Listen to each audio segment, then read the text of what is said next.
Жан сарайының рухани азығы кешкі кездесу. Армысыздар ағайын, біз бастаймыз. Алдымен экранға назар аударайық. Бүгінгінің асабалары кімдер? Қазақстандағы ең қымбат асаба кім? Тойдың жақсы өтуі тікелей асабаға байланысты ма? Осы және өзге де сауалдардың жауабы бүгінгі кешкі кездесу бағдарламасында. Қазақ ежелден тойшыл, сауықшыл, думаншыл халық. Сондықтан да ел арасында қазақ байыса, той жасайды деген мәтел бар. Ал тойдың көркі асаба. Тойдың сәтті және сәтсіз өтуі асабаға тікелей байланысты. Кешкі кездесу бағдарламасының бүгінгі саны асабаларға арналмақ. Алдымен кейіпкерімізді шақырмас бұрын экранға назар аударайық. Кәніге тойға келген азаматтар мен азаматшалар ұқсап, шапалақ ұрып қойыңыздар. Шапалақ ұрған адамның үйде күнде осындай той болсын деп Алладан тілейік. Ал, ассалаумағалейкум жайнаған ел, әулие әмбиелер жайлаған ел, бұлбұлы иранбақтың сияқтанып жестаңдай әншілерін сайраған ел. Жақсы сөзбен кенеліп, тамсандырам талайын, ассалаумағалейкум деп басым дейді ма. Нұрлан Еспанов, әнші, сазгер. Балалық шағында кәсіби боксшы болуды армандаған. Бірнеше жыл әр салада қызмет атқарды. 5-ші сыныпта музыкалық мектепке ауысып өнер жолын бастайды. Сазгердің қожырында елге танымал бірнеше әні бар. Сондай-ақ Нұрлан Еспанов түрлі телевизиялық жобаларда жүргізушілік қызмет атқарады. Жүрегіме тұрақтады. Қарсы алайық, кешкі кездесу бағдарламасының алғашқы қонағы әнші, сазгер Нұрлан Еспанов. Ассалаумағалейкум. Қалай, қош келдіңіз. Көңілге қалай? Енді ойланып қалып қойым, бейнематериалды көріп. Көңілге жақсы жалпы енді. Бүгін той бар ма? Бүгін тегін той бар кіріп шығатын негізі. Тегін той. Мен Нұрлан мырза үнемі естеймін, Нұрлан Еспанов тегін тойларға жақсы және жиі кіріп тұрады дейді. Біз негізінде сыбайлас жемқорлықты қоя алмаймыз деп ойлаймын да өзім. Бізде жаңағы сыбайлас жемқорлықты құрту үшін нағашын құрту керек, бөлені, досты, бәрін құрту керек та.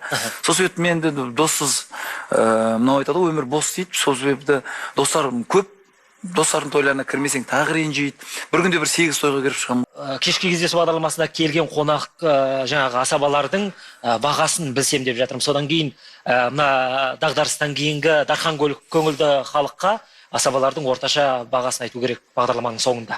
Бірақ енді долларда франклин өзгеріп кетпесе сол күйі қалады ғой енді. Жәнелегі сын түзелмей, мін түзелмейді дейді. Сол себепті сынға батып қалғым келмей отыр да қазір. Өйткені барлығы айтады, ой Нұрлан мақтаншақ, Нұрлан мен жасаған тірлігімен ғана мақтанатын адаммын да. Бірақ күнде сол 2000 бола ма, болмай ма? 2000 болады. 2000 бола ма? 2000-нан көп енді сәлі. 2000 болады бірақ таныстарға. Таныстарға 2000 болады. Мәселен, мен арқылы кез келген қазақ шықса 2000 болады. 2000 болады. Сен арқылы шықса. Абылайша одан қымбат. Бәрекелді. Кешкі кездесу бағдарламасында бүгін бізде қонақта жазушы Бейбіт Сарыбай отыр. Сонымен қатар Көпен келе жатыр той ұйымдастыру орталығының директоры Асқар Әмірбек отыр. Қош келдіңіздер. Асқар, той орталығында түрлі тапсырыстар келеді. Асабаларды сіздер ұсынасыздар, қателеспесем, иә? Соның ішінде кешкі кездесу бағдарламасының бүгінгі кейіпкері Нұрлан Еспановты қаншалықты жиі сұрап жатады, және сіздер қаншаға бағалайсыздар, қаншаға сатасыздар, және үстінен қанша ақша көресіздер. Қанша ақша көресіздер деген дұрыс кетті. Өте қызық сұрақ бұл жерде. Жоқ, өте қызық болғанмен шынайы сұрақ. Шынайы сұрақ. Бұл кісі енді жан-жақтылығымен өтеді, шыны керек. Жан-жақтылығымен алады, сұрайды. Орысша 10 тапсырыс берушінің екеуі Нұрлан Еспановты сұрай ма? Сұрайды. Яғни сұраныста бар асабалардың бірі. Сұраныста бар асабалардың бірі және бірегей деп айтсақ қателескендік емес. Енді бұл кісі, бірақ енді бұл кісінде 100% кез келген ортаға өтеді деп айтуды қиын. Енді мәселен қай ортада той болады деген мәселе туындайды бұл жерде. Яғни ортасына байланысты. Ол жерде қазақша, орысша жүргізуді талап етуі мүмкін. Көбінесе енді бұл кісілерді элита қалады деп айтсақ болады. Енді элитада жағы... Элита деген не ол? Элита тойдың өзі негізінде екіге бөліп қарастырсақ. Тойдың өзі екіге бөліне ма? Элиталық той және де енді қарапайым ортаның той деп қарастырсақ артық айтқандық емес. Енді бірінші айтқан тойдың ортасында жаңағы айтып жатқан курс деген әсер етпейді. Нұрлан ағамызға мен звондаймын, хабарласамыз, осы күн боссыз ба деймін, босым десе болды. Мысалға енді көбінесе біз енді элиталық той деп жатырмыз ғой, көбінесе жаңағы органдағы министрліктегі кісілер жаңағы әкім қараларын той ұйымдастырып жатамыз негізінен. Ол кісілер енді уақыт жоқ, офисқа келеді кеңсемізге. Яғни саудаласуға уақыт жоқ. Саудаласуға уақыт жоқ. Келеді де менің тойымда Қайрат Нұртас болсын, тамадагім болады. мынандай тамадалар бар дейміз. Нұрлан Әлімжан, Нұрлан Еспан, Нұрлан Қоянбаев деген сияқты мысалға. Бұл қанша дейді? Мысалға 7000, болмаса 5000. Сөзіңізге қарасам тек Нұрландармен ғана жұмыс жасайсыз. Иә, Нұрландармен. Нұрлардың жүріп тұрған заманы ғой қазір. Енді біздің Асқар бауырымыздың айтуы бойынша, яғни асабалардың өзін үлкен екі топқа қарауға бөлуге болады дейді да. Элиталық тойға жұмыс жасайтын асабалар және қарапайым халықтың көңілін көтеретін қарапайым асабалар, яғни бір сөзбен айтқан кезде. Сіз сол екі топтың қайсына жатамын деп ойлайсыз? Білмеймін. Асқар білетін шығар. Асқар шешіп жүр екен ғой бәрін. Кім қай жерде? Бұл жерде енді былай нақты екі топқа бөлінгенмен мына кісі Мәкең болмаса Нұрлан ағамыз мына топқа жатады, болмаса мына топқа тек қана арналған деп бөлуге болмайды негізінен. Жалпы тойды ғана бөлеміз. Енді 21 жыл асабалық жолда жүрсіз, асабалығыңыздың ерекшелігі деп нені айтар едіңіз? Актерлық шеберлігіңізді үнемі жақсы қырында пайдаланасыз ба, жоқ әлде өлең сөзбен басқарғанды жақсы көресіз бе? Мынау 21 жылдың ішінде кәдімгідей әккі болып алдық па? Орта қарап басқарамыз. 15 минут, 20 минуттың ішінде ортаны қандай екен біліп аламыз. Соған қарап, өз бағанағы асханасынан тағамды пісіріп әкеп беріп отырамыз ғой. Енді арақсыз, шарапсыз, яғни адал той. Халал деп жаңа қарапшаласақ болады. Адал той басқарып жүрсіз. Адал тойды басқару қашаннан басталды? Неге бұлай тыңнан түрен салдыңыз? Әлде арақ бар жердің аудиториясы сізге ұнамай ма? Енді бұл бір 2-3 жылдай болып қалды ғой деймін. Басталғанда. Енді Алланың қалауымен негізі ақырындап енді осы өзіміздің ата дініміз намаз оқып, исламда осы бастап, оң соңымызды ақырын танып бастағаннан кейін барып, ол енді арақ жағы көп зиян келтірді. Өйткені жаңа арақтың зияндығын білген кезде, оны енді басқару өте қиын болды. Өйткені ең басты мотор сен болып тұрасың. Көп тойдың иелерінің талабы, сен тойларда қонақтарды ішкізсейші. Жаңа сен ал деп айтпайсың деп бастайды.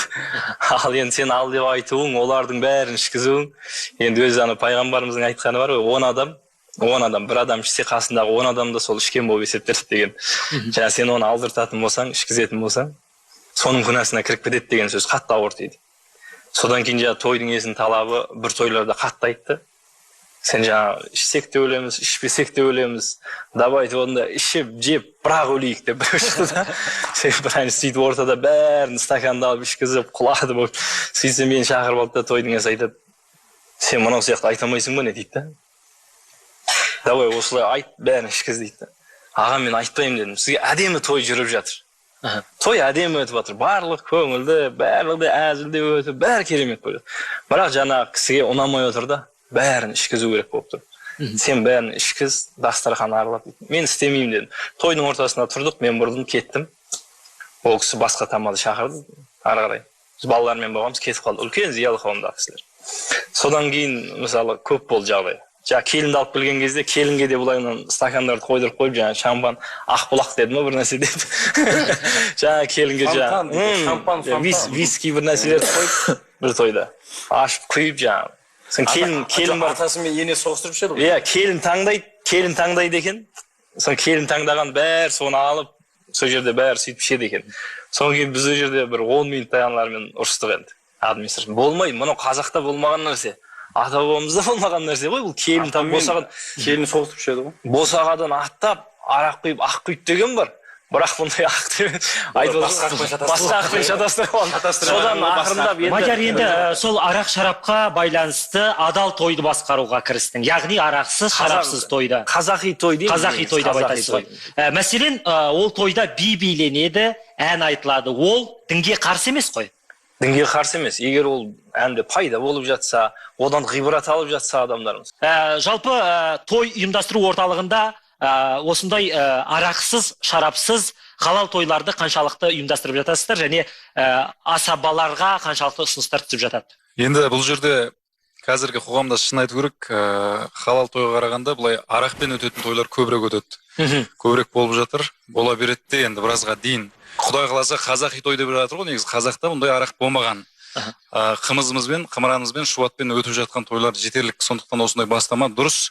Осындай бастаманы баршамыз көтере бассақ, Құдай қаласа, осындай жағдайға келеді деп ойлаймын. Онда халал той болса күшті ғой, рахмет. Кешкі кездесу бағдарламасының келесі кейіпкері актриса Алма Салихова. Қарсы алайық. Сәлеметсіз бе? Қалыңыз қалай? Қош келдіңіз. Амансыз ба? Сізде ел басқарып жүрген атқамыз дейтін азаматшасыз. Қош келдіңіз. Көңіл күйіңіз қалай? Бәрі дұрыс па? Дұрыс. Енді біз үнемі көреміз, кез келген тойға, жиынға, думанға барсақ, ер азаматтар сол тойдың тізгіншісі, яғни асабасы болып жатады. Енді әйел басқарған тойдың ерекшелігі неде? Сіздің халыққа қолданатын методикаңыз қалай? Кәсіп жоқ өзі негізі тамада деген ол. Тамада деген вообще штатта жоқ нәрсе. Штатта жоқ нәрсе. Бірақ дегенмен де Қазақстан заңында, конституциясында мына тамадаға осындай не қолдансын, бұл біреудің тойын лақтырып кетіпті, осындай заң қолдансын, осы статьямен сотталсын деген жоқ. Асаба бірінші жаңағы психолог болу керек. Енді бәрін жаңа нетіп тұру керек. Жаңа қыз ұзату несінде айтатым, жас балалар бар қазір тамада. Ұзатылып бара жатқан қызға әкесінің көзінше қазір барғаннан кейін күйеуіңді солай айтасың ба, қайнатаңды сөйтесің бе, жаным деп айтшы, бірдеме деп айтшы жаңағы. Сонда мысалы үшін ұзатылып жатқан қыздың әкесі жылап тұрады. Жыладым мен деп айтатын кездер бар. Мен ана жерде тұрып жыладым. Менің қызымды сөйткеніне мысалы бір ән шығып жатады ғой, бір жүрді қызым майысып, қабырғасы қайысып, қол ұзарған құдағи отыр қою шай ішіп деп. Сол кезде әкелер қанша дегенмен қыздарын қимайды. Енді сәлем салғанның жөні бар, қазақта сәлем салатын ол дұрыс, сәлем салып жатыр. Ал бір жерлерде бар, жаңағы 7 рет салғызбасын, жерге тигіз деп. Әкесінің көзінше бетін ашып жатады кейбір мысалы тамадалықтың білмегендігінен. Сол кездерде мысалы бесікке салу дәстүрден хабар жоқ десек болады. Бесікке салу, шілдеханаға, оған мысалы әйел тамадалардың болғаны бір жағынан жақсы. Қазіргі таңда тапсырыс бар ғой? Тойға шығып тұрасыз ғой? Бар тойларға. Мәселен, бір айда қанша тойға шығасыз? Әрі қалай. Бір-екі тойға шығасыз ғой? Келесі айда қарыз алып бара береміз. Асқар мырза, жалпы әйел азаматшаларға сұраныс көп түсіп тұра ма? Негізінен әйел азаматшаларға жеке сұраныс жоқтың қасы деп айтсақ болады. Негізінен қосымша. Әзіл айтудың майталманы, анекдотшы Бауыржан Тұрабаев кешкі кездесу бағдарламасында қонақта. Қарсы алайық. Ассалаумағалейкум. Қоймен байып өткен бәрі осы жерде. Отырағаныз.